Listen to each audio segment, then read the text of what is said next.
আসসালামু আলাইকুম সম্মানিত কৃষক ভাইয়েরা, আপনারা দেখতে পাচ্ছেন আমি একটা বেগুনের ক্ষেতে আছি। এই যে একটা ফুল এসেছে, বেগুন গাছটা রোপণ করা হয়েছে। এই গাছগুলো 2 মাস মতো হচ্ছে।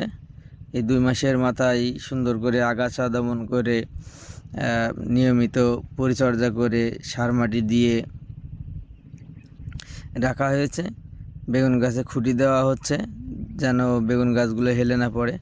বেগুন গাছে খুঁটি দেওয়ার একটাই কারণ, মাটিতে লুটিয়ে গাছ মাটিতে লুটিয়ে পড়লে পরে বেগুনের বেগুন ধরলে মাটিতে স্পর্শ হয় এবং সেখানে পচন ধরে। এজন্য যেন গাছগুলো হেলে না পড়ে, এজন্য খুঁটি দেওয়া হয়েছে। বেগুন গাছের পরিচর্যা সঠিক নিয়মে করতে হবে। ডুগা ছিদ্র ফল ছিদ্রকারী পোকা যেন আক্রমণ করতে না পারে, এজন্য 5 থেকে 7 দিন অন্তর অন্তর কীটনাশক স্প্রে করতে হবে।